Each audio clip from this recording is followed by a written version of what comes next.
आणि बंधुगण,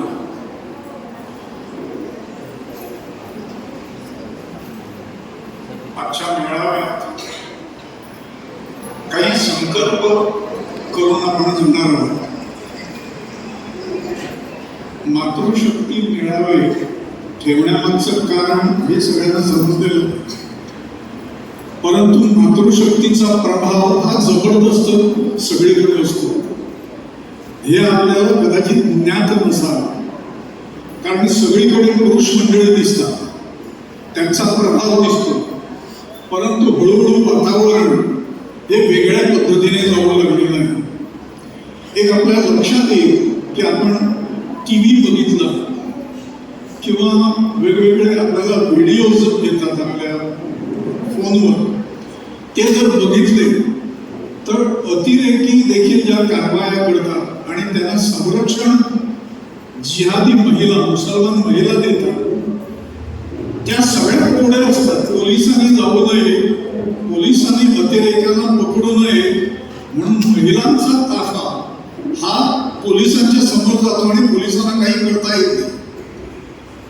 अशा पद्धतीने महिलांचा वापर हा वाईट कारणांसाठी सगळीकडे करणं हे चालू झालेलं आहे. दुर्दैवाने हिंदू महिला ज्या पद्धतीने पुढे यायला हव्यात त्या पद्धतीने पुढे येत नाही, ही समस्या आहे या देशाची. खरं म्हणजे जे निर्णय सरकार घेतं ते निर्णय, त्या निर्णयांच्या मागे जर मातृशक्ती असेल, महिलांची ताकद असेल, तर ते निर्णय लवकर घेतले जातात. आजपर्यंत लक्षात यावं सगळ्यांच्या की एक मोठा म्हणजे गोव्याचं भवितव्य पालटणारा वाईट अर्थाने एक निर्णय सरकारने काही वर्षांपूर्वी घेतला. तो म्हणजे इथल्या मराठी आणि कोकणी या ज्या आपल्या मातृभाषा आहेत त्यांच्याशिवाय त्यांच्या डोक्यावर आणून इंग्रजी बसवली आणि इंग्रजीला कोट्यावधी रुपयाचं सरकारी अनुदान देण्यात आलं. हा निर्णय सुद्धा घेण्याच्या मागे महिलांनी, ख्रिस्ती महिला ज्या पालक आहेत, गोवाभर कॉन्व्हेंटमध्ये शिकणाऱ्या मुलांच्या, आणि मुलगा कॉन्व्हेंटमध्ये, मुलगी कॉन्व्हेंटमध्ये जाते म्हटल्याबरोबर हिंदू महिला सुद्धा त्यांनी वेठीस ठेवलं आणि ठिकठिकाणी हायवेज अडवले. त्याचा परिणाम असा झाला की सरकारला वाटलं की यांच्या मागे ताकद आहे आणि सरकारने निर्णय घेतला. आज मराठी करता आपण एकत्र जमलेलो आहोत.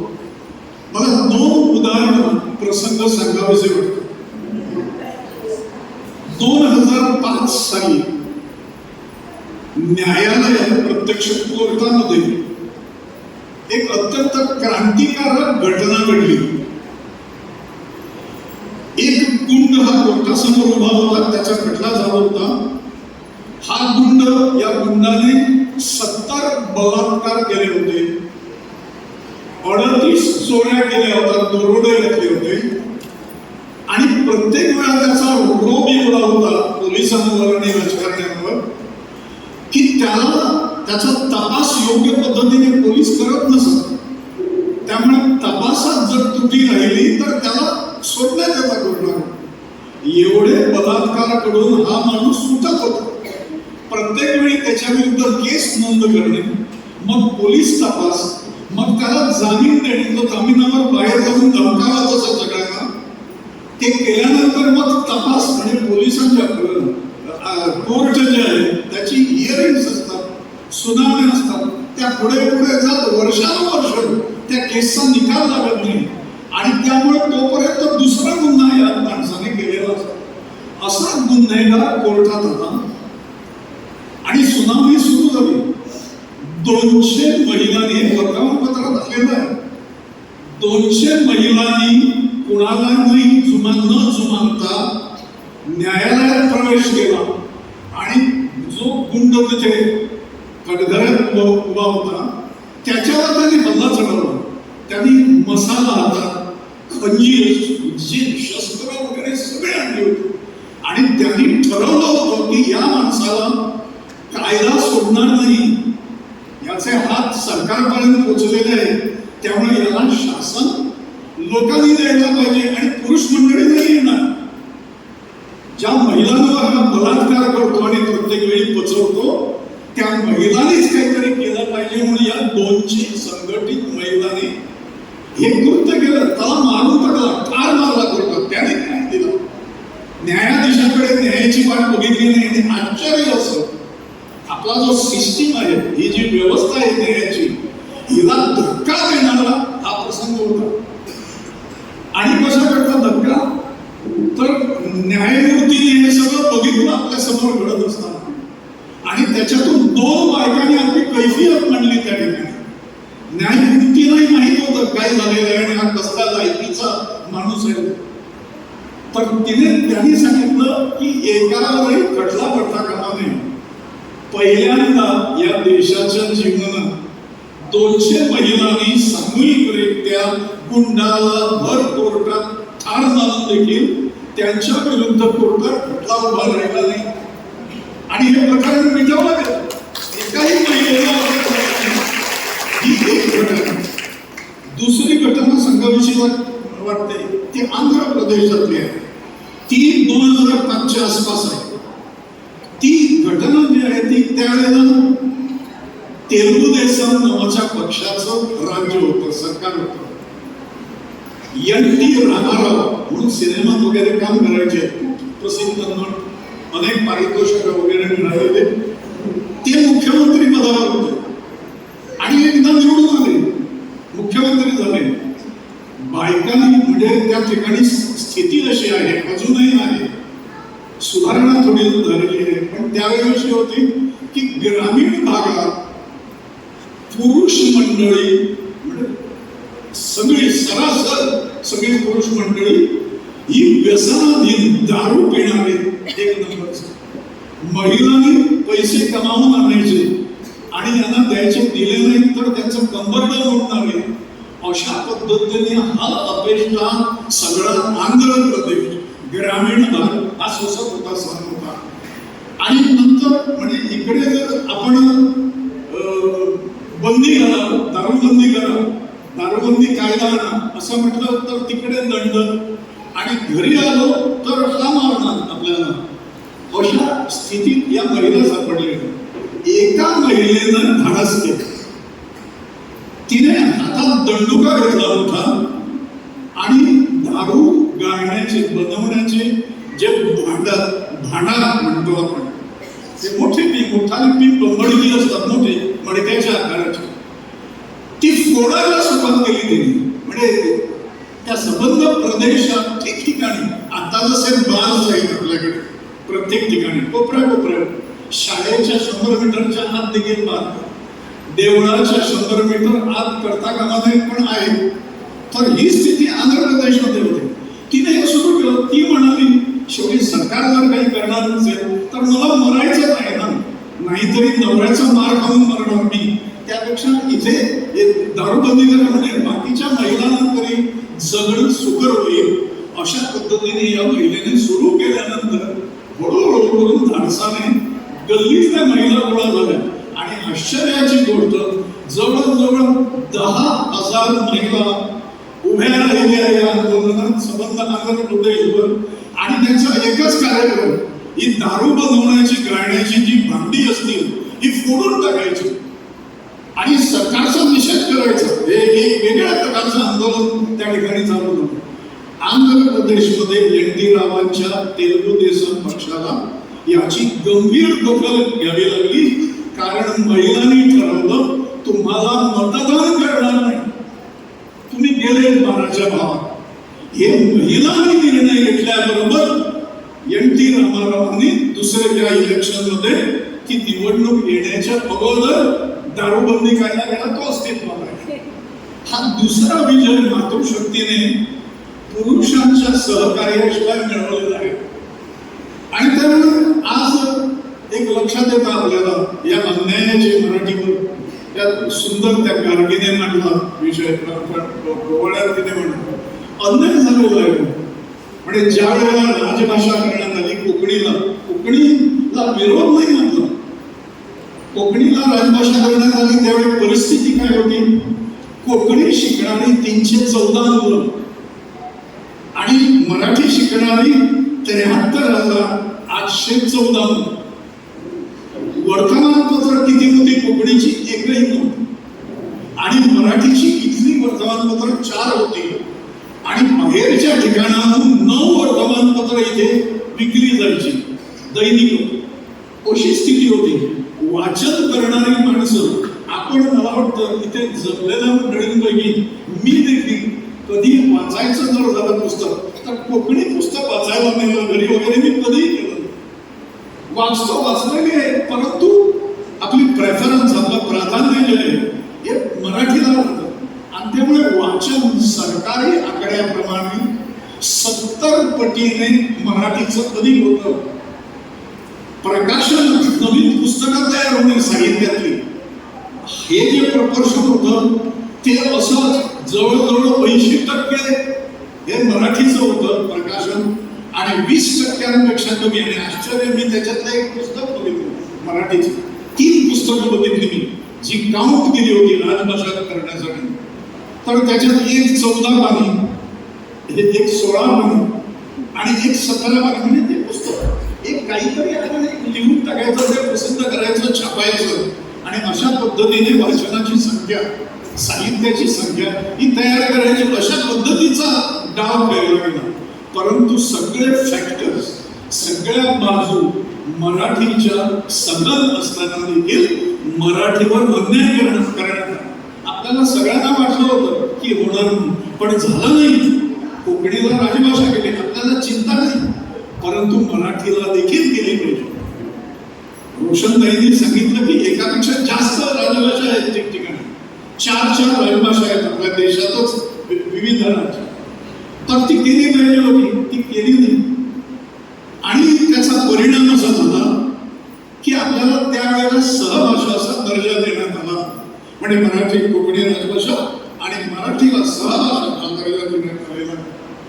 त्यामुळे मराठीला जे काही मिळेल ते कोकणीला जे काही मिळेल ते मराठीला मिळेल असं आपल्या नेत्यांनी आपल्याला सांगून ठकवलं, फसवलं. आता 8 महिने अगोदर आपल्या जवळजवळ 30,000 तरुण मुलांनी सरकारी नोकऱ्यांसाठी मुलाखती दिलेल्या आहेत, इंटरव्ह्यू झालेले आहेत त्यांचे. या अचानक सरकारने सुरुवात अशी केली की आतापर्यंत बोर्ड वगैरे नामफलक जे लिहिले जायचे ते मराठीतही असले पाहिजेत, कोकणीतही असले पाहिजेत, इंग्रजीतही असले पाहिजेत, अशा प्रकारची अट होती.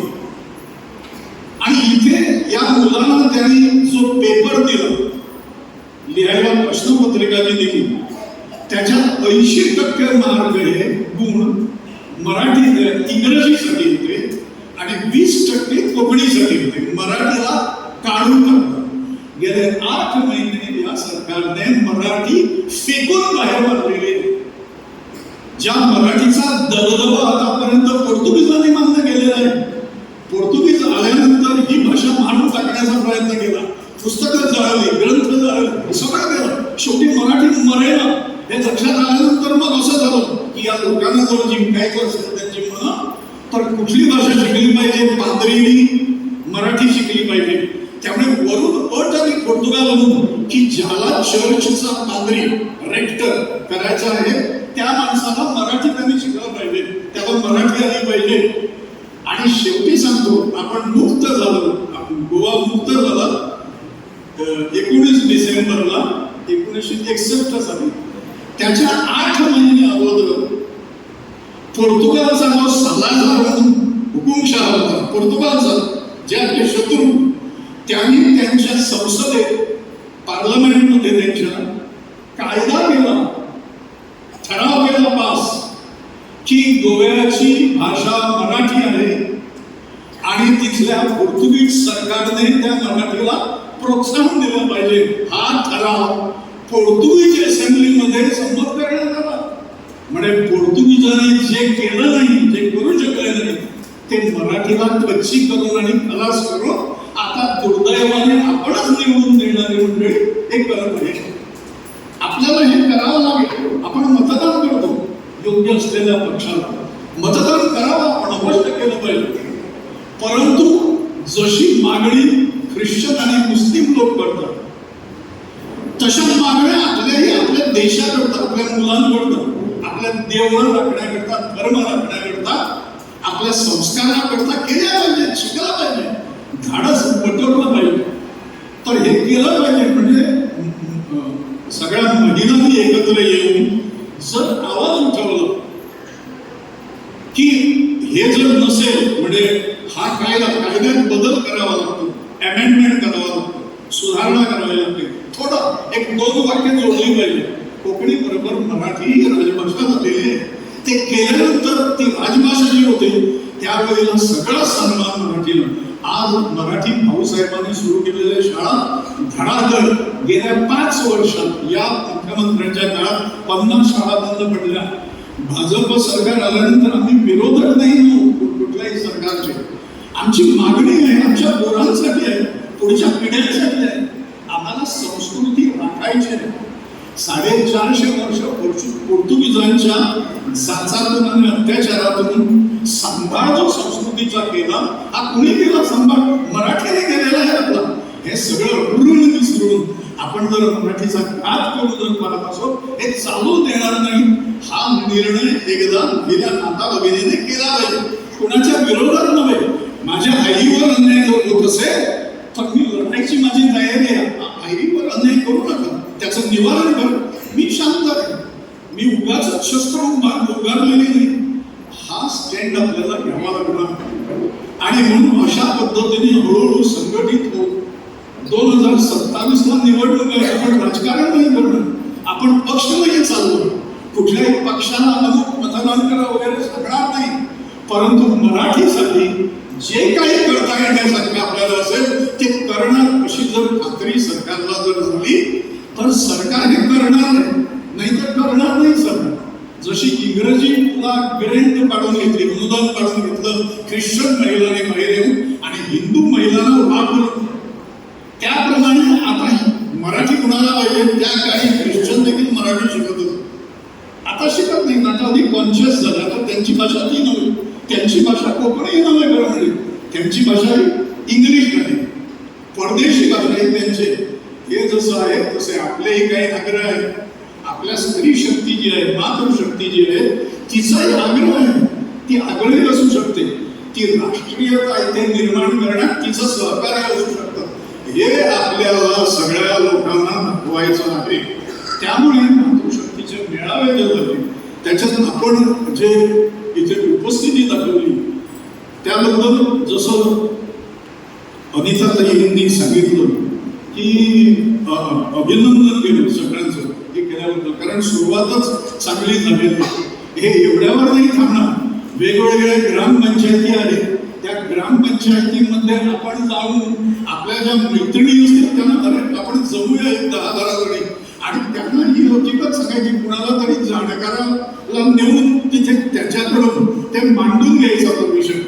हे जर आपण जर केलं तर आज आपण आहोत त्याच्यापेक्षा 5 पटीने अधिक आपण एकत्र येऊ शकतो आणि हा हॉल आपल्याला त्यासाठी त्यावेळी पुरणार नाही अशी स्थिती होईल. लक्षात ठेवा, आपल्याला सरकारवर जर दडपण आणायचं असेल तर 50,000 मराठी प्रेमींची सभा आपल्याला पुढच्या ऑक्टोबरमध्ये कधीतरी, म्हणजे निवडणुकीच्या 6 महिने अगोदर पणजीला घ्यावी लागणार. ती कोणाच्या विरोधात नव्हे, ती माझ्या आईच्या प्रोत्साहनाकरता, त्याच्या संरक्षणाकरता आहे आणि ते घेण्याचा आम्हाला अधिकार आहे. आम्ही कुणाच्या विरोधात जातो.